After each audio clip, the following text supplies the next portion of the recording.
So my name is Evelyn, as you said. Most of my friends call me Eva. I am in consulting, but before that, I was employed for about almost 12 years. But then, somewhere along the way, I was so unfulfilled in my life. I'd achieved everything I thought I wanted to achieve. I ticked almost all the boxes that I wanted to tick, but then I was not content, happy, fulfilled in my life. And so I did a radical change, and that's something I'm not even taught about here. I decided to take a break, to take a From work? sabbatical from work. I Okay. took a whole year sabbatical from work. I will come back to that later. Yeah, I took a sabbatical now. That's when I've come back now in consulting. And what I love about it is the freedom. I've realized I'm too creative as a person to just. I was working in consulting engineering space, so the system, the structure is very I would say what's structured. So right now I'm doing all manner of things, which I love. I've written a book. I'm doing strategy for an organization, which I love strategy. I love writing, and I'm also writing poems, which I love. So I'm doing three things that I love so much, and I'm so grateful for that break because I will not have had the courage to leave workforce. I'm not sure if I'll go back. I might. I'm not saying this is the end of the road for me, but currently I'm enjoying the space I'm in. Oh, Yes. so something that has just occurred to me as you're talking. Yeah. You took a whole year. Yes. This book is called Self-Sabotage. Yes. How can somebody ensure Yeah. that they do what you do without sabotaging themselves in the process? Okay. So I am very big on an inner knowing. There's this a knowing. I'm a Christian, and I believe there's wisdom that we cannot put into words. That is not logic. And when it's very clear and very persistent and something you have to do, you will feel it. It does not stem from the place of fear. Because for me, sabotaging would have been not taking the break. Because that would have mean which I almost didn't. It wasn't like instant, I almost didn't. Because I was so used to the way my life was curated. That the thought of losing constant income and doing absolutely nothing, which was not me.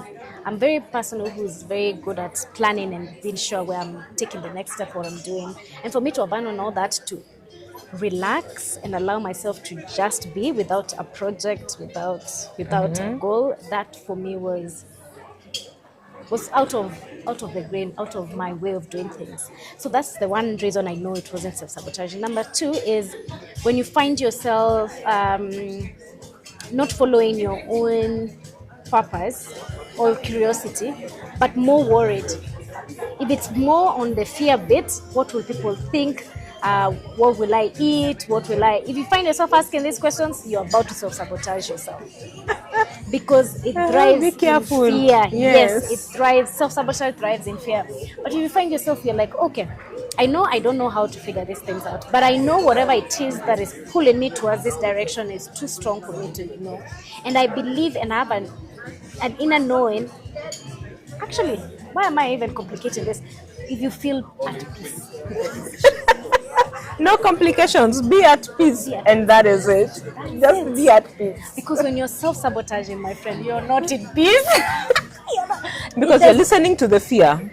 Yes. You're second guessing yourself. You're doing all these things. Yes. So if you're at peace, you're know at very a well, good place. You're aligned. You're Yes. incoherent. Every bit of your system is in coherence with this call, with this path. But when it's not, oh my goodness, it's Everything. chaotic. Your brain, Chaos. everything is chaos. That's how a you good know. way to put it. Yeah. I read somewhere there the other day, either Yeah. somebody sent me an email or it was on a WhatsApp group. I can't remember. But what they said was sometimes you have to ensure that your purpose Yeah. and what you're doing Yeah. is in alignment. Because if your purpose and your preparedness, actually that was what they said, purpose and preparedness should be in alignment. If they're not in alignment, then you're going to be pulling or pushing Yes. because you're not prepared for your purpose. Absolutely. And if the two are in alignment, then you're at peace. So that's what I'm hearing. That's exactly it. Because if you're not, it's like saying if you're not prepared, it doesn't matter how prepared you are. And if you're a fish, no matter how much you prepare to run, you will never run. You'll be frustrated. Yes. That's true. I like that Yeah, analogy. you will be Yes. so frustrated. There will be no peace. It's only when now you're probably a dog, And you're you prepared to run. run. You'll be like, okay, this is good. I'm at peace with this. Yes. But as long as you're out of alignment and you're out It of won't work. who you are created Uh-huh. to be, it will never be this way. So Okay. that is usually my number one now indicator nowadays. Even right now, I usually feel it. Like I would want to do something, and if I feel that thing, I'm not at peace. I know this is not right. This is not right. Yeah. Wow. So it's being so grounded in yourself, and for me, this began with working on my relationship with God. To the extent where I always say, "My God is always with me. You cannot convince me otherwise. He's always guiding me. If I want advice, I'll ask for it. If I want to be guided on a certain direction, I'll ask for help." And it's that thing now that guides you to live your life purposefully. Tell you. All right. Seek guidance from God. Yes. But I want to ask now. Now I'm bringing us back to the book. Okay. Without revealing what you have written in the book, tell me a little bit about the journey Yes. to writing what you wrote. I've read it, so I know what it is, and Yes. some of the things I have here Yeah. to ask, I'm not going to ask because if I ask, the people will know what you You wrote. don't want them to I don't want them to know. You want them to get the book. Yes, All right. they get the book, they get the learnings. Okay. Yeah. So just On in the brief. process, yeah, in brief So, about the book. so I started with Mr. Dosso sending me an outline of the chapters I'll pick.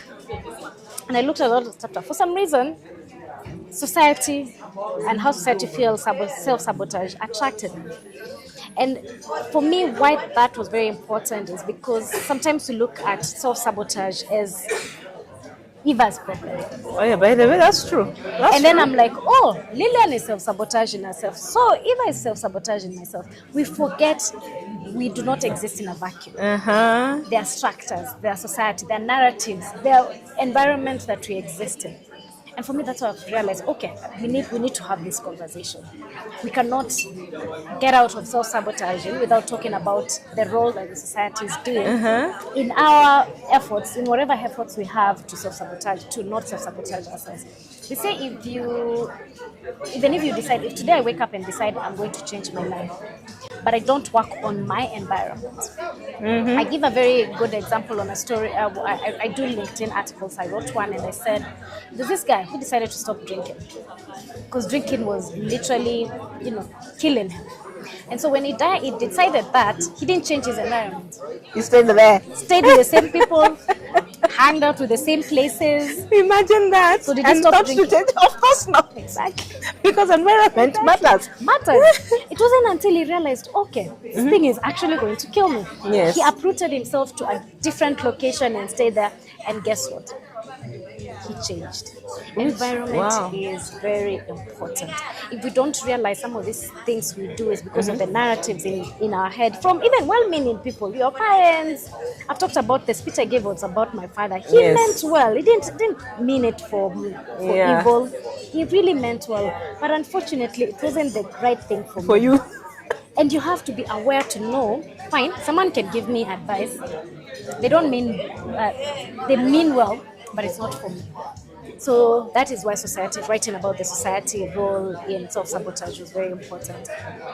And now if you even look at, it doesn't stop there. You look at media, you look at, there's always a narrative being pushed. Yeah, there right? is. A friend of mine was saying, oh, we are in a matrix. And I'm like, okay, to some extent, Yeah, yes, we are in a We're in the matrix. Matrix. We are. And most people who have been watching this might not know what the Matrix is. Go and look for the movies. Google it. You know? Yes, yes. So there's a narrative always being pushed. Yeah. And whoever is pushing the narrative, the other day I was being appointed to a position, and my intentions were good. I thought I'll go there, change, make a few changes and everything. My friend told me, whoever chose you has an agenda. And if you don't know what that agenda is, you're going to be caught in a maze that you have no idea Yeah, about. that's true. So I'll bring that advice here. The society has an agenda. It's meant to conform us. We're supposed to be uniform. To start society's standards, we're supposed to be the same. And in the narratives, our politicians, whatever they're pushing, they want us to be in a box. They say not to think. So if you don't realize that, you will find yourself following narratives that are not serving you. Imagine. Yes. Yeah. So for me, this is why Wow. this is so important. We have a conversation about the In society and the fact, role it you know, plays. you're saying that one of the things you wrote, Yes. we've talked about self-sabotage as a generational inheritance, Yes. not a personal Yes. deficiency. And you've No. talked about that. Yes. Yes. But the one thing that I want you to speak on Yeah. is that as women, we not only need mentors, but we need sponsors. I actually And yes. Yes. I have seen that so much. People have mentors, but the mentors they have cannot speak about them in rooms where they need to be in. Yes. Yes. How important is having a sponsor vis-a-vis a mentor? Okay, each has a role to play. True. Yes, the mentor's role is to show you probably where self-sabotaging and to nudge you to your potential. That is the role. But your mentor may not be in the same rooms of where you want to go. They don't have your.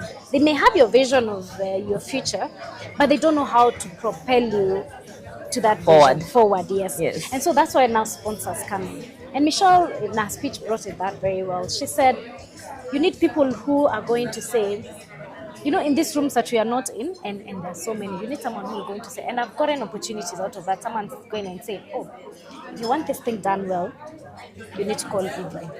She's going to do it so well for you. Yeah. And you know, you can't be everywhere and anywhere at the same time. So you need people who are going to advocate for you. Yes. And usually what I say about sponsors, you cannot have probably one sponsor. You need several, depending on the areas that you're interested in. If it's career, you can have a sponsor in career. If it's, I love church and I do programs in church. You want someone who can advocate and say, oh, you want this done? Call her. Yeah. Yes. If it's social, you need someone who will be like, oh, you're going through this problem. I know someone who can. So that's why sponsors are very important. They speak for you. Mentors speak to you. Let me put it So you that need way. somebody to speak to you, and you need somebody to speak for you. Yes. Right. So now the book is written.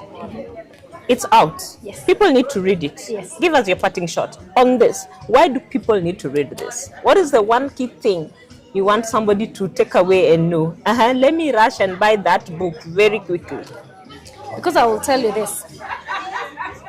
When we get to the end of our lives, and I don't know why nowadays I'm thinking about my legacy, and I think I'm still Yes, it's pretty young. important.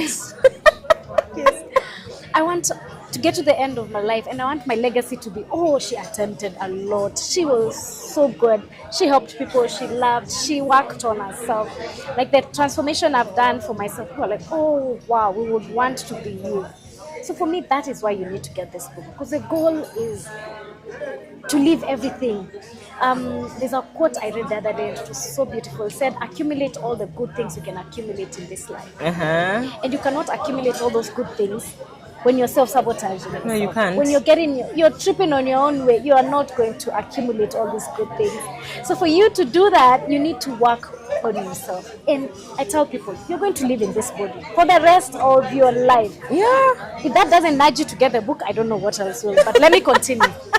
You're going to live with this body for the rest of your life. So if you don't make it as homely as possible, who is going to suffer the most? You, number one, and everyone else around you. Who are taking care of you Yes, because your body and the same society. This society we want to change. We're not going to change it out of the Imagine. blues. Yeah. We all have collectively to do something and to nudge it forward. I always give the example of it's a psychological phenomenon. I've forgotten the name of it. When one person breaks a record, like let's say when a record like running is broken, Yeah. suddenly so many people Everyone can. So Because what was now holding people the back? possibility. Exactly. So one of your work here on earth is to show people what is possible. Yes. And there's only something, I believe in God and a specific goal for your life. There's only something only you can show to this world. So if you're not working on yourself, if you're not removing all those cobwebs and all those things that need to go, I don't know what to call them.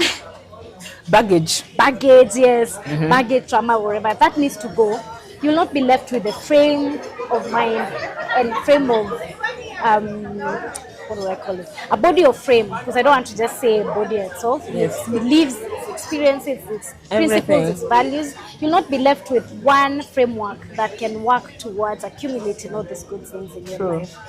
And for me, that's it. And if that doesn't help, I have something else. Tell them. At the end of the day, and I've done a research on this, most of the people in their deathbeds regret more of the time about the things they didn't do. Yeah. Someone has always said, "Oh, I wish I'd done that. I wish I'd done that. I wish I'd gone. I wish I'd Yes. gone. I wish." No one says that and says, "Oh, I worked so." It's about the things you didn't do, and the only one who knows the things that you need to do is yourself. So work on those things that are getting in the way. Then be at peace with yourself. And even living in peace and in alignment with yourself is so beautiful. Imagine it is. It is. is. And You health sleep giving. so well at night. Yes. Yes. And health giving, that going on that journey and on that work is the most beautiful thing you can do for yourself. And I always say the goal is freedom. And you can't have freedom without, you can't have freedom when I'm self-sabotaging myself. Yeah. The goal is freedom, is not comfort. So go through the uncomfortable period of working on yourself, and your future self will thank you. Imagine. Yes. Thank you so much, Eva. Thank you for talking having to me. us about the book. Yes. And guys, please go out and buy this book Yeah. because it's been launched. It's out in the market. Yeah. Thank Thank you so much.